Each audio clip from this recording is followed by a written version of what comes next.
A ver, así. Creo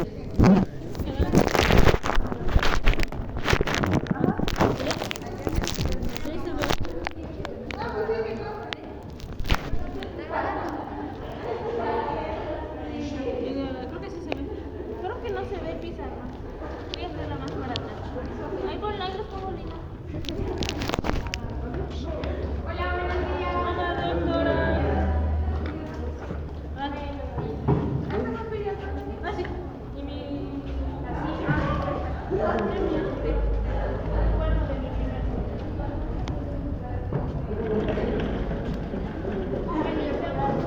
Sí, pues. ¿Cómo estás? Bien. ¿Mande?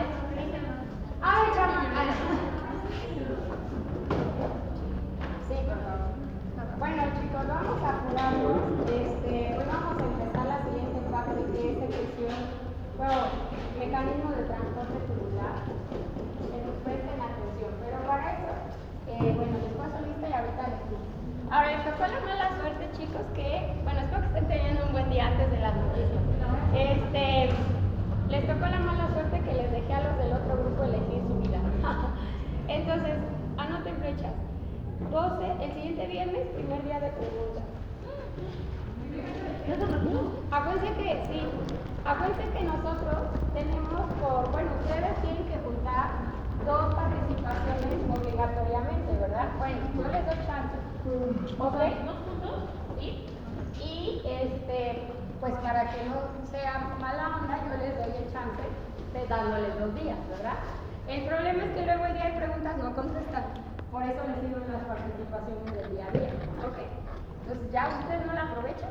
¿Qué pasa, verdad? ¿Vale? Muy bien, entonces día de preguntas primero 12 De mayo. 12. Ah, no, perdón, el siguiente viernes que es 28. Siguiente viernes 28, primer día de preguntas. Segundo día de preguntas, lo que pida Vane, 12 de mayo. Ahora, ¿cómo que no? Si son 2 semanas de diferencia. Ahora, les doy una opción, sí les voy a dar chance. ¿Quieren una segunda tarea o ya con la que hicieron? Voten. Voten. Levanten la mano los que quieran. Yo, por ejemplo, otra si tarea. y la otra está también. ¿Cuánto? Los que quieran otra tarea, levanten la mano. Levántenla. 1. Pónganla. 2, 3, 4, 5, 6, 7, 8, 9, 10, 11, 12, 13, 14, 15, 16, 17. ¿Y ustedes son? 36. Ah, es la minoría. Ya valió. Entonces nada más esa tarea. Ya lo decidieron así. Porque a los otros su segunda tarea es 19. ¿Ok? Entonces nada más se queda así. ¿Seguros? No. Bueno, fue democracia, ya no me... Fue democracia.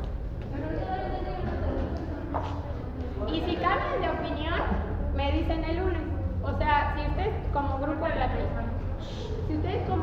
platican, y me dicen, Doc, ya cambiamos de opinión y si queremos otra tarea, me dicen máximo el lunes y su otra tarea sería el 19 de mayo. ¿De acuerdo? Nunca se sabe. Nunca se sabe cómo va a ser la tarea. ¿Listo? Muy bien. Entonces esas son las fechas. Se vienen preparados. No sé cómo vaya a ser, así que ni me pregunten.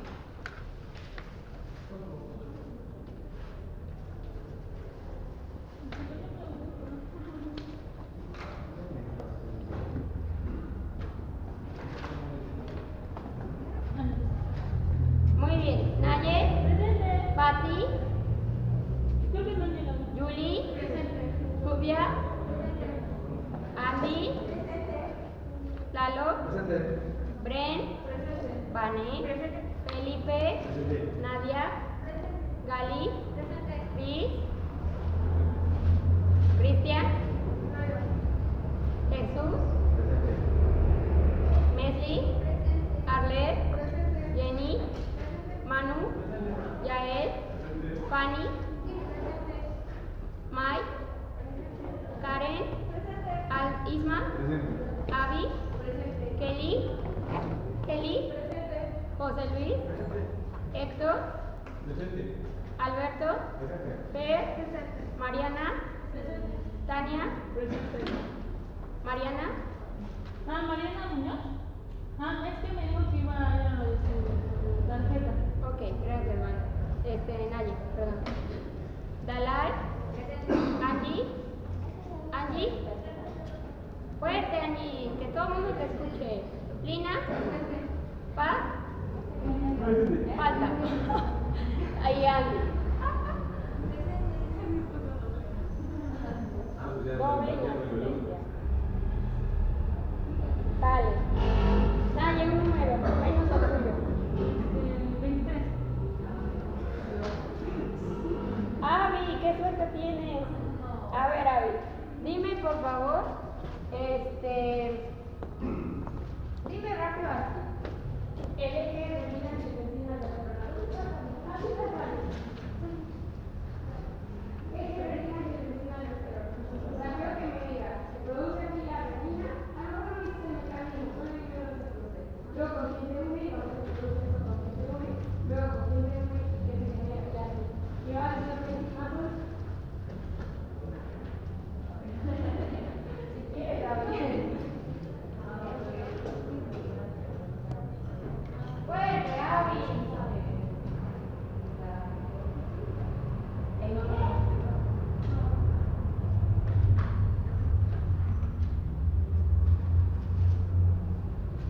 Si no, ya ni pasa. No, no, no.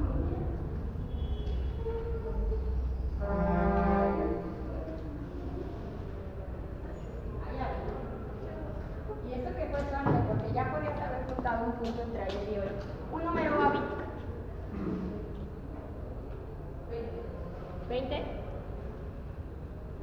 May, qué suerte tienen los que... a ver, misma pregunta, May.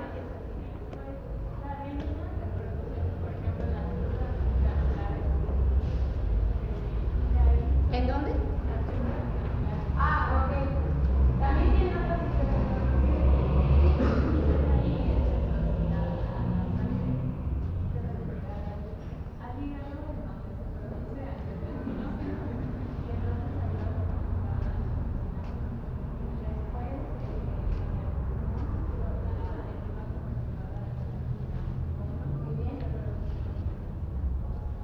porque la otra beca que me da medicina, ¿verdad? Y aparte si tengo yo, va a tener también una medicina por otra beca de capítulo 1 que me da otra medicina. Pero bueno, ahí vamos.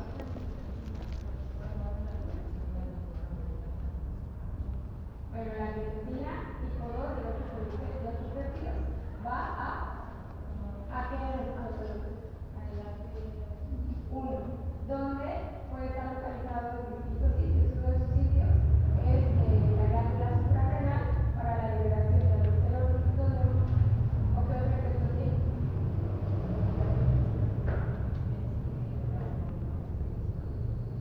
Sistémica y de las arteriolas, principalmente de la. Muy bien, luego, ¿qué le hace el hipotálamo? Bueno, activa el hipotálamo para que estimule la liberación de dopamina en la neurocórtex, ¿verdad? Y también tiene otro efecto en la misma que hay, ¿cuál?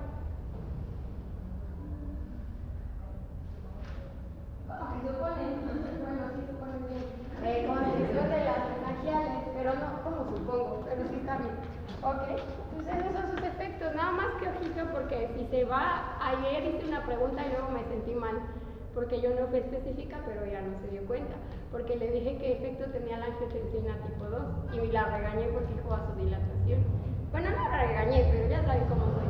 Entonces, pues me pudo haber dicho como que no, si se une al lácteo genera vasodilatación, pero se le fue la onda, ¿verdad? Y yo aproveché. Muy bien. A ver, entonces, un número, Rosa. 9. Héctor, oh, qué suerte, ayer te pregunté también. A ver, Héctor, pues puede ser suerte porque junta muchas participaciones. A ver, Héctor, dime por favor los 4 efectos del vértigo tipo auricular tipo A. 4 efectos, nada.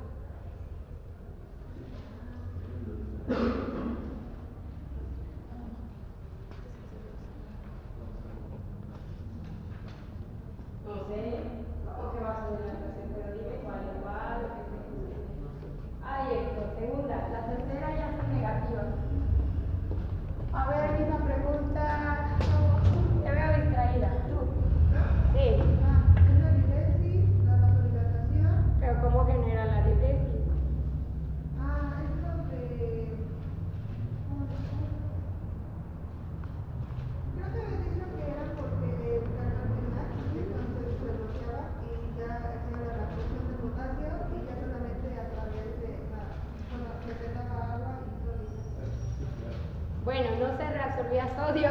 No, Dice- pero es de potasio.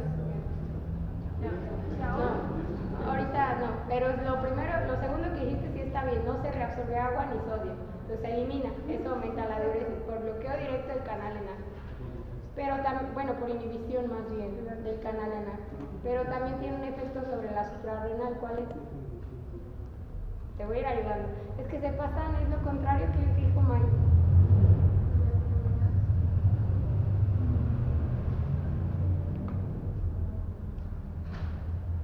¿Apellido? ¿Qué pasa, Carlet? A ver, pero complétale. Pues son también, bueno, tienen función en las arteriolas. Por ejemplo, en la aferente pues la va a dilatar y en la eferente la va a constreñir.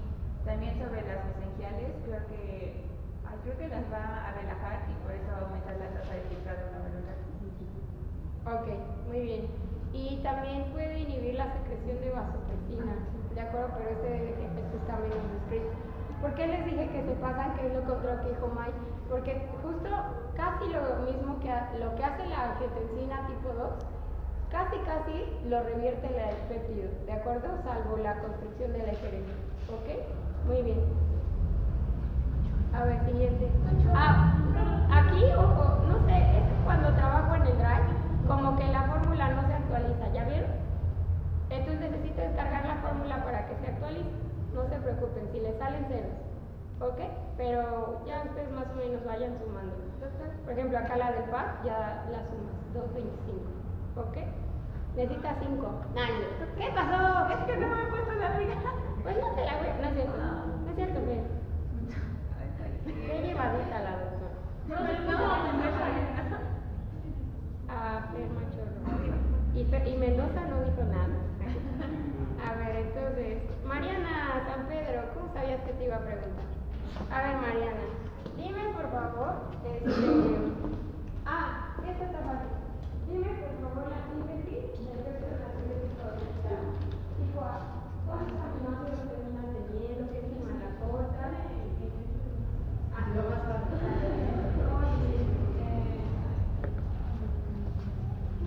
Eso está muy fácil. Pues es que las síntesis son parecidas.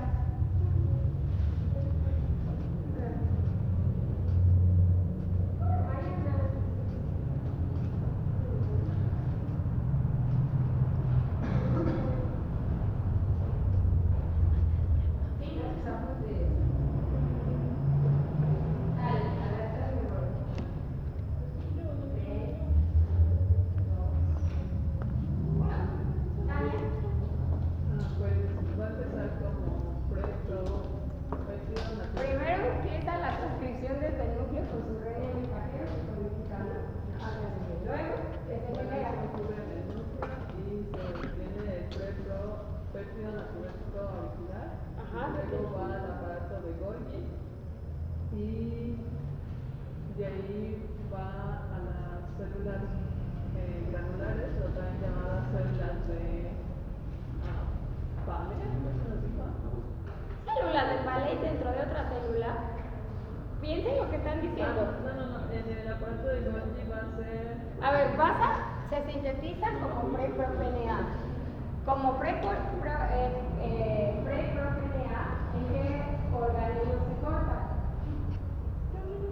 Es en el...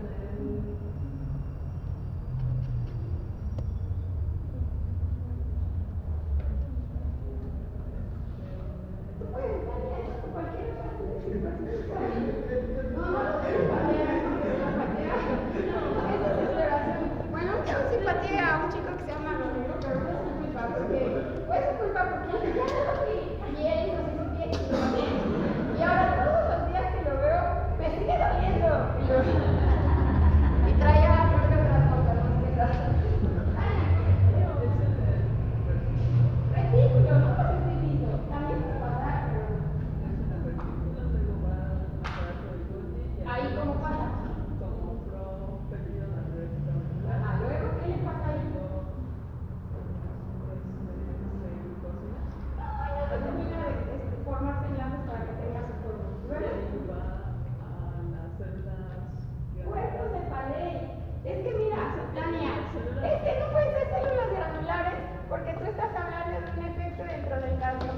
o sea, no es que sea una bacteria invadiendo una célula, no sé. O sea, tú estás hablando de este efecto aquí, cuando dices que pasa al retículo pasa aquí, luego al Golgi pasa aquí, luego pasa acá. Cuando tú quieres decir cuerpos de Paley son gránulos de Paley, porque si tú dices células granulares estás diciendo que esta es una célula dentro de otra célula. Por eso le dije, piensen lo que dicen, ¿ok? Entonces pasa a los cuerpos de Paley que son gránulos auriculares. Eso es lo malo de memorizar, gránulos auriculares, eso sí. Sale, luego los gránulos que le ponen. Bueno, ya de ahí va la membrana, donde es cortada por la Corina. y ya de ahí Ya sale activo, ¿de acuerdo? Listo para ir a su receptor, que hay varios tipos de receptores para péptido natriurético. Y a veces nos van a encontrar así como AB, incluso la como 1 o 2, ¿ok? Muy bien. Y C también hay C. Bien. Solo porque te ayudé. Pero bien, Tania. Ya se intenta, ya lo intentas. Ya ganas. Muy bien, Tania. ¡Lina! ¿Lina? Lina, a ver, dime rápidamente, por favor. Dime un medicamento que sea inhibidor directo de la renina. Fármaco. Uno que sea antagonista e inhibidor de la ECA. Otro antagonista receptor para angiotensina tipo 2. Un antagonista para el receptor para mineralocorticoide y uno que bloquee el enano. ¿Alcaína? Es que sí, ¿no? Me hicieron por partes. A ver, te voy diciendo y me vas contestando para ayudarte. Inhibidor directo de la renina. Ya ve quién le voy a preguntar después.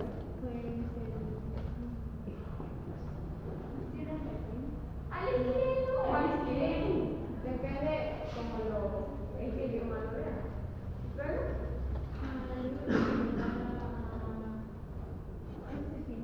Ese es lo inhibidor directo de la renina. Luego, inhibidor de la enzima convertidora.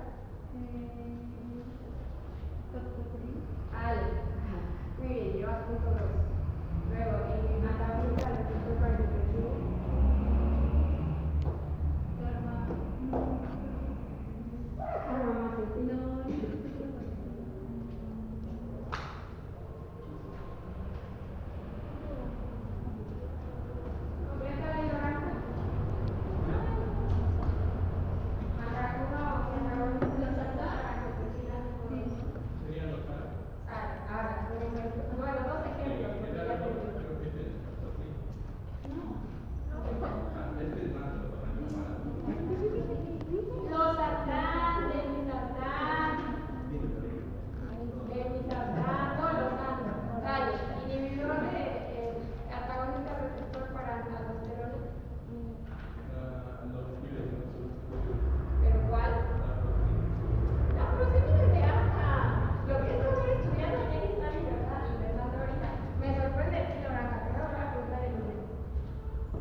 Apellidos de los que les pregunté ahorita.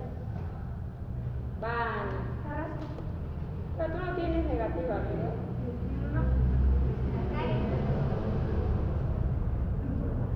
Muy bien. ¿Quién más? ¿Nubi? No te escuché, Nubi. Pero no te la voy a quitar. Solo es para que quede ahí que ya les he preguntado. Por si vuelven a tener. 0.0. No, nada más de cero, no te preocupes. No te enojes, Nubí. Pásale. Pásale, pues. Lina participó. Ajá, ¿quién me contestó? Lina sí contestó.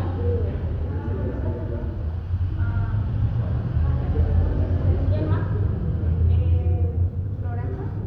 Ay, Loranca.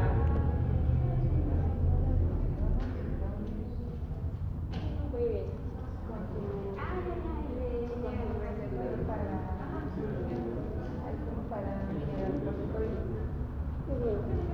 Después de ahí pues van a activar, bueno, se va a unir a lo que es el ENAC, que es un canal de potasio de sodio. Entonces este canal de potasio pues va a hacer que el sodio entre a la célula por su gradiente.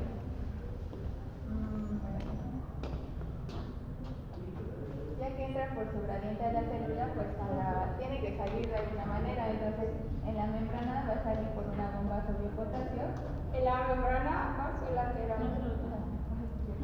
Por la membrana vasolateral, por una bomba sodio-potasio, lo que va a hacer que sodio pues salga para que se reabsorba y potasio se quede para que se secrete por la orina.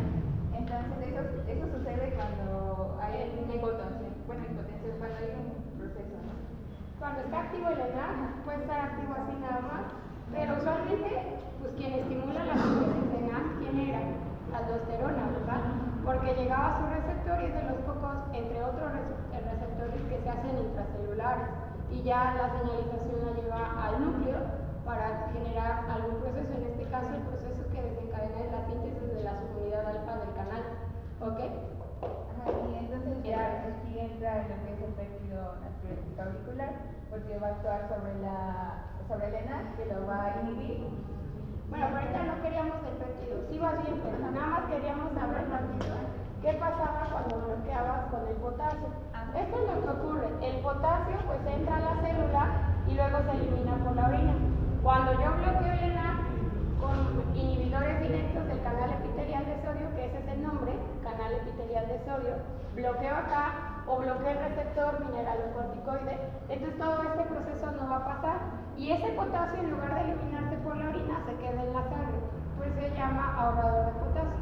Ahora, ¿les dejé investigar los cambios en el electro que se generan en la hipercalemia? No. A investigar para el lunes. La hipercalemia, que es un aumento de los valores normales de potasio, se clasifica en 3 grados, leve, moderada y grave, ¿de acuerdo? Y en cada grado hay un valor. Ahora, el detalle con esto es que con cada grado se generan cambios en el electrocardiograma por cambios en el mecanismo de comportamiento del músculo cardiaco, sobre todo en el momento de la repolarización, ¿de acuerdo?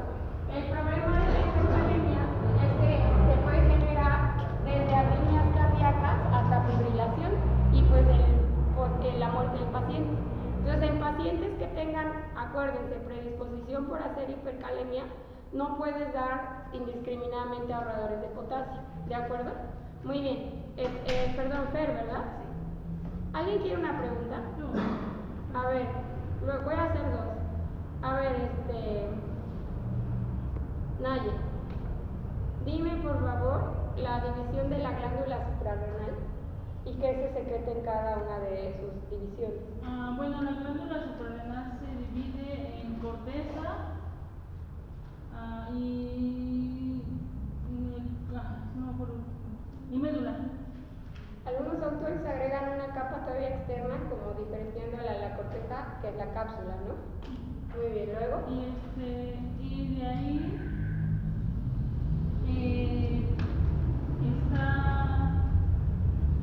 bueno, en esa se producen hormonas, ¿sí, no? Sí, pero ¿cuáles, Dani? ¿Cómo se llama?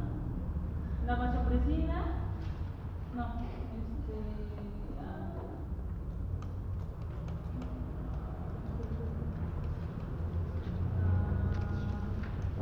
las catecolaminas, se producen ahí las catecolaminas. ¿En cuál, perdón, Vane? Naye. En la médula se producen las catecolaminas. La médula, vale. Y de ahí, catecolaminas, pero se quedan almacenadas ahí hasta que después haya un estímulo y se, digamos... Eso no nos interesa ahorita, solo quiero saber qué se produce en cada capa. Y en la médula, no, en la corteza,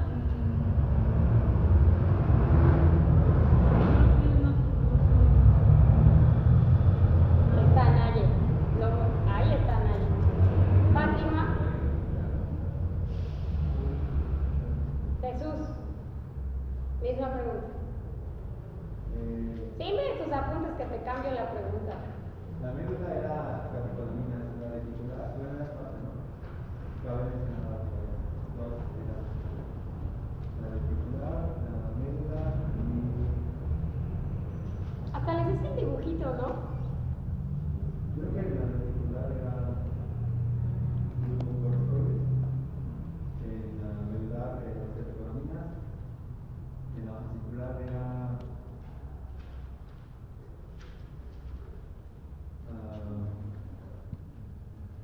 Ay, Jesús, a ver, Vane.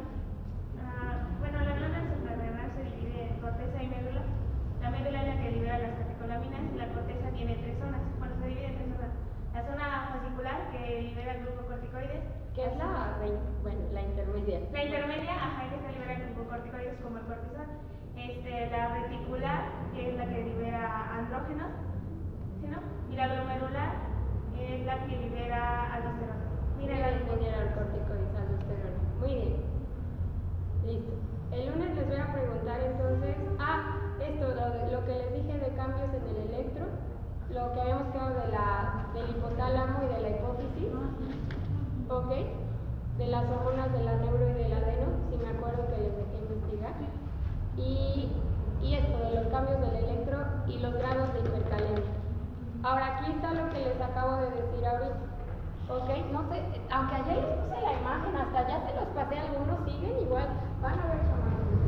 A ver, entonces, ya desaprendimos más o menos, quiero decir porque apenas es por arribita, el funcionamiento del canal ENaC. Y entonces el canal ENaC, si yo bloqueo la aldosterona, que es el que promueve su síntesis final, pues probablemente no vaya a haber activación. Entonces, de esos está el ejemplo más claro, es la espironolactona, que es un ahorrador de potasio importante, y de los otros les decía el que más casi se usa llega a ser amilorida. Pero ya veremos, bueno, lo verán más en farma, cuándo se usa uno, cuándo el otro, en qué secuencia se tienen que usar y por qué.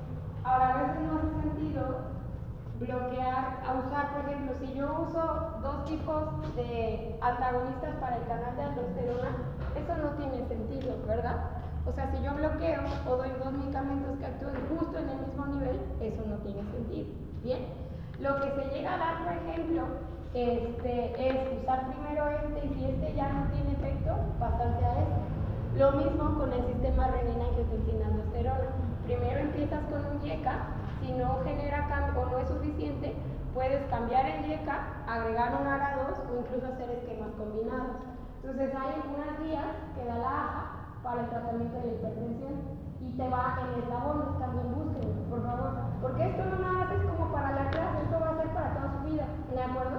Entonces lo tienen que entender muy bien, porque justo a veces hacen cada cosa que llegas al hospital y por ejemplo pasa mucho en cirugía y eso les da la fama también a los cirujanos, o sea, dan 2 años igualitos, o sea que actúan al mismo nivel bloqueando la misma ciclooxigenasa y dan 2, ¿eso les hace sentido?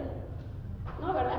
Lo mismo, si ustedes ven 2 diuréticos que están actuando justo al mismo nivel, no tiene sentido, ¿ok? Tienes que bloquear a distintos niveles, pero para eso tienes que saber qué hace cada uno. Ahora, ¿qué está pasando?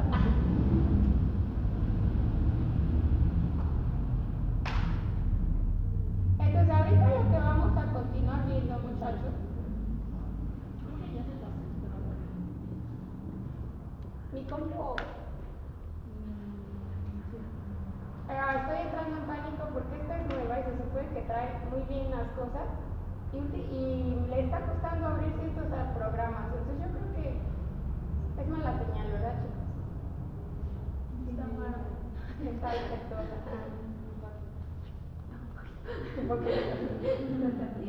Puede ser. Ya me pregunto. Bueno, entonces ahorita lo que vamos a seguir viendo es lo que abre nuestro documento. Ahora lo que nosotros vimos fue mecanismos de regulación de la tasa de filtrado. ¿Ok? Ahora, estos mecanismos de regulación de la tasa de filtrado no son solo los que yo les comenté. Bien, nosotros ya vimos algunos de ellos que ya sabemos que me pueden disminuir o aumentar la filtración a un nivel y también me pueden modificar, por ejemplo, en el caso de la angiotensina y el péptido, sí me modifican la tasa de filtrado porque tienen efectos sobre las arteriolas, pero no solo sobre las arteriolas, también tienen efecto sobre, por ejemplo, los túbulos colectores y ahí pues nos modifica como tal la tasa neta de excreción, ¿ok? Entonces, esto creen que lo vamos a volver a retomar, pero ahorita que sigamos el siguiente módulo, ¿de acuerdo? Lo vamos a retomar al final ya integrando todo junto. Ahora, yo solo les comenté como 4 sustancias. Íbamos a ver ahorita estas, pero ya no. Las vamos a retomar mejor al final, porque no son las únicas. Nosotros también tenemos otros mecanismos de regulación, como son justamente sustancias que forman parte de la regulación humoral, como son las sustancias que llamamos vasoactivas, entre ellos las prostaglandinas, ¿de acuerdo? Y acuérdense que estas se generan este esquema está muy padre, se generan con la vía del ácido araquidónico y ahí pues es justo donde nosotros obtenemos una u otra dependiendo de la enzima que esté actuando. Pero bueno, a lo mejor lo retomamos al final. Ahora, lo que quiero hacer hincapié, muchachos, importante, si se dan cuenta, a algunos les está costando como hacer la relación de ideas, porque como que tienen la idea de que cuando se estudia un órgano, solo es ahí el efecto. Y no, en este caso, en el particular caso de riñón, se relaciona con todos, ¿de acuerdo? También corazón se relaciona con todos, sistema endocrino se relaciona con todos. Entonces, cuando nosotros hablamos de una sola sustancia, puede que esa genere solo ese cambio, pero por ejemplo la angiotensina, cuando se libera, genera secreción de péptido natriurético. Esto no es cierto. Entonces, habitualmente todos están actuando juntos. Entonces, vean, en este esquemita, muy bien he mostrado para el particular caso de cuando hay una disminución justamente del volumen circulante, por ejemplo, en la hipovolemia, nosotros estudiamos los sistemas por separado, pero realmente todos pueden estar ocurriendo al mismo tiempo. Algunos ocurren durante más tiempo y algunos son más inmediatos, ¿de acuerdo? Entonces vean, cuando hay por ejemplo reducción del volumen circulante, esto nos va a llevar a cambios no solamente a nivel del corazón, a nivel del sistema nervioso central, porque también hay receptores, sino en el propio riñón, y ya vimos el de las aurículas. Entonces vean, si por ejemplo hay disminución del volumen, las aurículas no tienen por qué secretar péptidos, ¿están de acuerdo? O sea, no tienen por qué generar diuresis, porque no están recibiendo un aumento de volumen, sino todo lo contrario, ¿ya vieron? Entonces hay una disminución del péptido. Si fuera lo contrario, que están pensando un aumento de volumen, habría un aumento del péptido.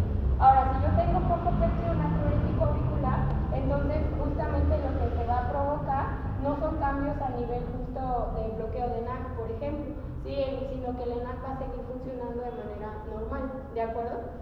O, dependiendo de la situación, puede generar el cambio. Ahorita vamos a ver. Ahora, si yo tengo disminución del péptido natriurético, ¿qué le pasaría al ENAC? O sea, si no hay péptido natriurético, el ENAC seguiría funcionando, ¿ok? ENAC. ¿Y cuál era la función del ENAC? Reabsorción de agua y sodio. Ok, muy bien. Este sería uno de los cambios. Pero el péptido, si no está, también me puede generar otros cambios hemodinámicos. Ahora, si tengo igual poco volumen circulante, se activa el barroreceptor renal, en las células granulares del aparato extraglomerular secretan renina y se activa angiotensina, que me promueve la liberación de aldosterona, que me promueve igual la reabsorción de sodio, ¿de acuerdo? Y aparte me genera cambios hemodinámicos como la contracción de las arteriolas, ¿ok? Entonces vean, aquí tengo dos combinados, uno que favorece una cosa y el otro que se opone, y al revés, si es que está invertida la situación. Ahora, por ejemplo, cuando se activaron estos, también se puede activar el sistema nervioso y particularmente la división simpática, que nos va a secretar noradrenalina, que ya sabemos que también tiene efectos de disminuir la tasa de filtrado. Entonces no es un sistema por aparte, son todos juntos. Ahora puede que uno sea más rápido, otro más lento, ya lo veremos. Creo que ya les había dicho cuál es corto plazo, cuál es largo plazo, pero al final de este tema lo volveremos a retomar, ¿de acuerdo? Y ojo, no fue la única sustancia que nosotros estamos estudiando, son muchas, entre otras muchas están estas. Ahora les voy a dejar esta tablita, ¿ok? Y vean que justo viene, por ejemplo, en el caso de la noradrenalina, como hay contracción de los vasos sanguíneos y las arteriolas, disminuye el flujo sanguíneo renal, que me va a disminuir el flujo plasmático, que me va a disminuir la presión hidrostática, que me va a disminuir la presión hidrostática de filtración neta, y por ende me disminuye la tasa de filtrado, ¿de acuerdo? Y así cada una de las sustancias que vienen en la tablita, que se las voy a preguntar el lunes, qué genera cada sustancia. Y ustedes van a investigar el por qué. Bueno, entre la siguiente semana, no todas el lunes, porque no les va a dar tiempo, ¿de acuerdo?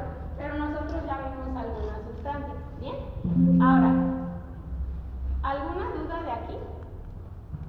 Ahora, lo que quiero que nos regresemos es esos mecanismos de regulación. Puede regular directamente la filtración, pero ya vimos que no solo la filtración, sino también regular la reabsorción, por ejemplo, ¿de acuerdo? Entonces ahorita quiero que como que hagan un paréntesis y pongan tantito el mecanismo de regulación de sodio, por ejemplo, lo del ENA, y lo dejen aquí de este lado, y nos regresamos a lo de filtración, ¿de acuerdo? Entonces, cuando nosotros estamos en el proceso de formación de la orina, les había dicho, ocurren muchos procesos. El primero que vimos fue la filtración que ocurre a nivel del glomérulo, bueno, del corpúsculo renal.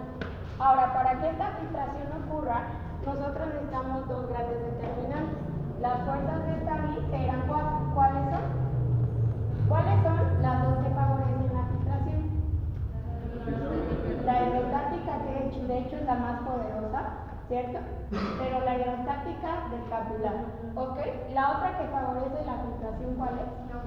La lógica del espacio, ¿ok? Que es la vale cero. Luego, las dos que no favorecen, pues son las otras dos, la aerostática del espacio Human y la osmótica del capilar glomerular. Que cuando yo sumo estas, bueno, sumo y resto respectivamente, nos da una presión de filtración neta de más o menos 10 a 15, ¿ok? Que es la fuerza impulsora que promueve la filtración.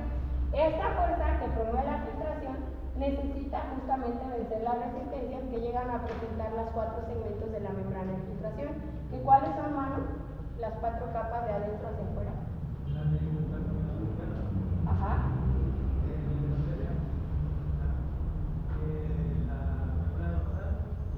Que a su vez tiene tres. Pero, ajá. Muy bien. Y cada una tiene sus propias características. Ahora, cuando logra cruzar esto porque permite adecuadamente la filtración, es lo que nos ayuda igual a medir el coeficiente de filtración. Ok. Bueno, esto ya sabemos cómo ocurre. Ahora, ¿ustedes se acuerdan que con este mecanismo habitualmente se genera una tasa de filtrado normal en condiciones ideales dependiendo del peso, la talla, etc.? Esa tasa de filtrado es habitualmente mayor a 90 en mujeres y hombres sanos. El promedio suele ser de 125 mililitros por minuto por la superficie corporal. ¿Ok? Ahora, ¿qué significa esto? Que cada minuto, muchachos, se está filtrando aquí 125 mililitros, que si nosotros lo convertíamos a todo el día eran 180 litros. Ahora, dos consideraciones. Para empezar, como volumen circulante no tenemos 180 litros, ¿verdad? Entonces, ¿por qué ocurre esto de que se filtra tanto? Porque a través o después de que ocurre la filtración, lo que llega a ocurrir es que esto que se filtra vuelve a regresar a los vasos sanguíneos que la nefrona trae rodeando, ¿ok? Acuérdense que cuando sale la arteriola eferente no es que ahí quede y ya, sino que se continúa con vasos sanguíneos que vienen aquí a lo largo de la nefrona, ¿sí se acuerdan? Esos vasos sanguíneos, dependiendo la altura y la característica que tengan, reciben el nombre de vasos sanguíneos peritubulares o vasos rectos que se encuentran a nivel del asa de Henle de las vísceras medulares y son muy rectos, ¿de acuerdo? Entonces, ¿qué pasa? De estos 180 mililitros, perdón, 125 mililitros que se filtran, la mayor parte, alrededor del 99%, se regresa a la sangre, ¿de acuerdo? y al regresarse a la sangre se continúa con el capilar hasta convertirse en capilar venoso y de ahí retorna la circulación a través de la vena renal, ¿de acuerdo? Ahora, este mecanismo a través del cual las sustancias pasan del vaso, de la luz de la nefrona hacia el vaso sanguíneo, recibe el nombre de reabsorción, ¿ok? Y por ejemplo, de esos 125 mililitros que se filtraron a este nivel, se reabsorben más o menos 123.5, un poquito más, de tal manera que lo que se excreta por minuto o se genera de orina como tal por minuto es de 0.5 a 1.2 mililitros por minuto. Vean que los otros 123.8 se regresaron a la sangre, ¿de acuerdo? Este mecanismo de retorno hacia la circulación recibe el nombre de reabsorción, ¿ok? Reabsorción. Ahora hay un mecanismo opuesto en el cual la sangre elimina sustancias hacia la luz de la nefrona y ese mecanismo se llama secreción, perdón. Entonces estos dos mecanismos son los que forman parte de la reabsorción y la secreción tubular. Ahora, a ver, doctora, ¿qué sustancias se secretan y se reabsorben? Ahorita vamos a ver cuáles y a qué nivel. Los mecanismos a través de los cuales realiza cada uno de los procesos de secreción. Y estos serían los otros dos que me permiten ya formar lo que va a ser el resultado final, que es la orina, ¿de acuerdo? Ahora, si se dan cuenta, en estos procesos también entran justo las hormonas que nosotros acabamos de ver. Por ejemplo, la aldosterona, que me favorece la reabsorción de sodio, o el péptido natriurético, que me lo antagoniza. Entonces, ustedes ya tienen presente eso. Entonces, cuando ya se los vuelva a ir comentando, ya lo tienen que tener más aquí. ¿De acuerdo? Por eso lo vemos antes. Ahora, entonces, para eso acuérdense que la nefrona tiene esta composición. Yo voy para acá. La nefrona, cuando yo estudio la circulación, que acuérdense, les dije, la circulación es vital entenderla porque me ayuda a entender cómo está el funcionamiento de la nefrona, viene aquí la aferente. De ahí entra el glomérulo y sale la eferente. Pero les digo, la eferente no crean que ahí muere, ahí quedó, no, se continúa y sigue rodeando a la nefrona a través de estos vasos que, si están enrolladitos, reciben el nombre de capilares peritubulares.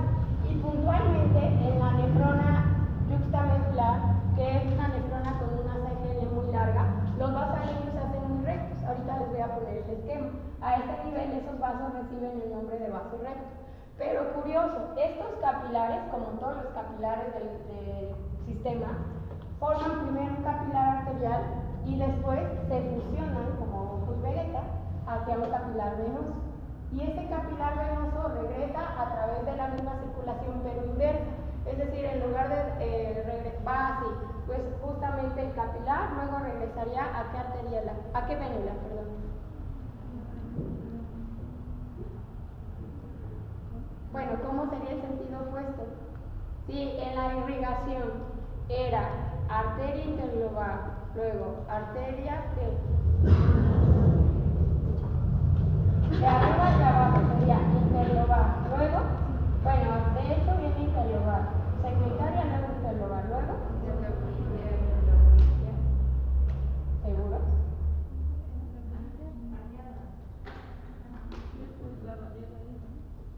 Arqueada, radiada, y ya nos da las otras arteriolas. Entonces aquí igual pasa a ser, después de capilar peritubular, pasa a ser vénula radiada o vena radiada, vena interlobular, vena arqueada, vena interlobular y vena secretaria hasta regresar a la vena renal. O sea, está al revés. ¿Ok? Por eso es importante, chavos. Muy bien, entonces, acuérdense, aquí llega un momento. Ahora, aquí resulta que lo que se filtra está aquí, si regresa, que es el 99%, excepto la glucosa y los aminoácidos que se reabsorben 100, pues todo eso regresa y se continúa a través de la circulación y sale del riñón, ¿ok? En el caso, hay sustancias que al revés pasan del vaso sanguíneo hacia la luz de la nefrona. Este proceso del vaso hacia la luz se recibe el nombre de secreción, ¿de acuerdo? Entonces tengo un proceso, uno que va de la luz de la nefrona hacia el vaso, reabsorción, ¿ok? Porque se está regresando a la sangre. Y el proceso opuesto del vaso hacia la luz, secreción. Ahora, ¿este proceso a qué nivel de la nefrona ocurre? Casi en todos los niveles, ¿ok? En unos es más marcado que otros, es decir, en el túbulo contorno proximal ocurre mayor reabsorción. En el túbulo colector puede ocurrir mayor secreción de ciertas sustancias. Doctora, y por eso dice que es de la luz del túbulo al vaso, pero es cualquier vaso, o sea, ya saben, que diga vélula o arteriola. Le llamamos capilar, nada más. Puede que en ese punto justo esté la fusión, o puede ser que sea el capilar venoso, pero más adelante se va a encontrar con el arterial, o sea, puede ser cualquier capilar, nada más.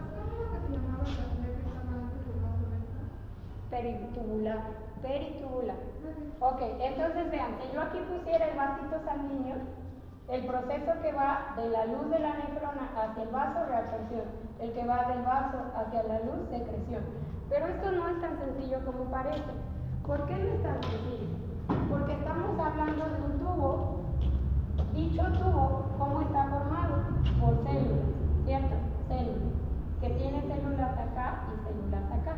Entonces, si yo quiero que un compuesto cruce de aquí hacia acá, tiene que cruzar ¿cuántas veces una membrana? Al menos dos. Una vez, otra vez, y como ahí tienen corto a la endotelial no hay tanto problema, pero sería 3, 4 veces. ¿De acuerdo? Las que nos interesan más son estas, la primera y segunda vez que cruza la membrana. ¿Por qué? Porque puede que aquí abajo, como en el caso del sodio que vimos, utilice un transporte, por ejemplo, pasivo, y abajo utilice un activo. ¿De acuerdo? Una misma sustancia en una misma célula. Lo único que cambia es el lado de la membrana, de acuerdo a las concentraciones que existen. Por eso tiene tantita complejidad este tema, pero realmente no es mucho. ¿De acuerdo? Entonces, miren, ese es el esquemita básico. Pero justo se los comentaba porque vean, aquí Arlen, de acuerdo a tu pregunta, las dos nefronas están súper irrigadas, ¿ya vieron? Y se continúan los capilares y aquí está el retorno de la circulación. Vean, justo estas arteriolas regresan a la vena arqueada, que después regresará a la vena interlobar y así se continuará. Y dense cuenta que las nefronas yuxtamedulares, que tienen el ACGL más larga, los capilares a lo largo de las ACGL se hacen muy rectos. A estos son los que per se les llama vasos rectos, ¿de acuerdo? El resto también puede ser este nivel, pero casi eso no ocurre, son estos, y los demás les llamaremos capilares peritubulares porque están alrededor del tubo, ¿de acuerdo? Muy bien, entonces a ver, estos dos procesos por definición reciben el nombre entonces de reabsorción y secreción, y ya por eso lo que se filtra, que pueden ser 120, yo reabsorbo por ejemplo 112 y secreto voy a poner aquí 3. Entonces, ¿cuánto sería la excreción final? Entre 120. Le quito lo reabsorbido y le sumo lo secretado. Entonces serían 120 menos 112, 8 más 3, 11. ¿Sí? ¿Vamos bien? Porque es un producto de suma y resta. Ok, muy bien. Entonces, a ver chicos, por definición, el regreso de sustancias desde la luz del tubo, es decir, este es mi tubo, que recuerden que está formado por células, hacia el vaso sanguíneo que tiene adyacente, que está actualmente capilar, se le llama reabsorción. ¿Qué sustancias se reabsorben? Muchas. Las que nosotros vamos a estudiar son obviamente sodio, agua, cloro, glucosa, aminoácidos y fosfatos. A lo mejor le agregamos más. ¿Ok? Muy bien. Entonces estas vienen de aquí del vaso, de la luz de la nefrona hacia el vaso. Ahora, ¿por qué dicen luz? Porque es un tubo y todo hueco de un tubo es una luz. Entonces los dos tienen luz, entonces nada más que diga luz tubular. Si dice luz de las vasos sanguíneos, que hace habitualmente no lo dice el libro para no confundir, entonces ya tendrán que ver que es el del vaso. ¿Bien? Pero habitualmente si ven el término luz se refiere a esto. ¿Bien? Ahora, el proceso opuesto, vean la definición. Paso de sustancias desde el vaso hacia la luz de la nefrona, hacia acá. Ojo, en alguno de sus segmentos, o sea que en cualquier segmento de la nefrona pudiera ocurrir. Hay sustancias que hacen este transporte en un segmento, en otro y en otro, y hay otros que solo es en un segmento, ¿de acuerdo? Y sirve justamente para lograr la excreción deseada de solutos. ¿En qué sustancias pueden permitirme a mí la secreción? Las que habitualmente estudiamos, ¿cuáles son? Sustancias secretadas. Pudiera ser, pero no. Bicarbonato, la glucosa. Hidrogenados. de iones, ¿ok? Y bajo ciertos términos fosfatos. Realmente cualquier otra sustancia puede llegar a secretarse cuando sea necesario, incluso el mismo sodio, ¿de acuerdo? Se va a secretar, ya veremos qué día. Y el potasio que sí se secreta mucho. Entonces, vamos a ir viendo estos ejemplos. Ahora, de acuerdo a la definición que acabamos de comentar, esta imagen, ¿qué proceso estaría mostrando? Teniendo en cuenta que es el túbulo renal. No nos dice qué segmento, simplemente que es el túbulo renal. La reabsorción. Está regresando del túbulo hacia el vaso. ¿De acuerdo? ¿Sí? ¿Y este proceso?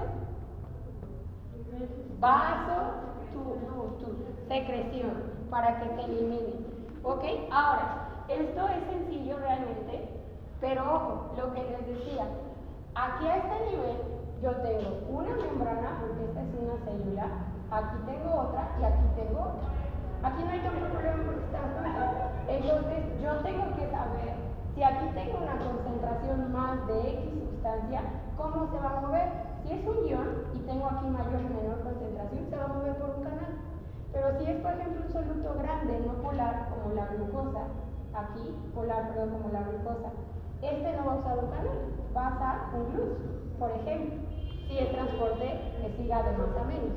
Pero si es al revés, si aquí hay menos y aquí hay más, necesita transporte activo. Entonces el sodio no va a usar un canal, va a usar una bomba. Y la glucosa, en lugar de usar un transportador, va a usar un cotransportador, un SLUT. Entonces para esto sí tienen que tener muy fresco el tema de transporte de membrana. Entonces, a ver chicos, no les voy a dar el módulo completo de transporte de membrana, porque pues eso fue un buen que vieron en fisio 1. Yo solamente voy a dar un repaso de un día, ¿de acuerdo? Si acaso día y medio, esto que sea menos de un día. Pues para el lunes vamos a ver este tema de transporte de membrana como repaso. Y van a traer investigado qué sustancias pasan por qué, de acuerdo a si siguen o van contra el gradiente. Por lo mismo que acabamos de ver el sodio, por ejemplo, si es un gradiente a favor, canal. Si es un gradiente en contra, bomba. En el caso de la glucosa, si es un gradiente a favor, un GLUT. Si es un gradiente en contra, un SGLUT. ¿Ok? Entonces sí lo tienen que traer muy fresco. Digo, sí les voy a dar el repaso porque siento que si no se los doy, me van a entender una tercera parte. Pero tampoco piensen que les voy a dar el tema como si fuera fisio 1. ¿De acuerdo? Muy bien, chicos. Muchas gracias. Ah, ya después va a seguir el de sodio. Listo. Nos vemos lunes, bonito fin.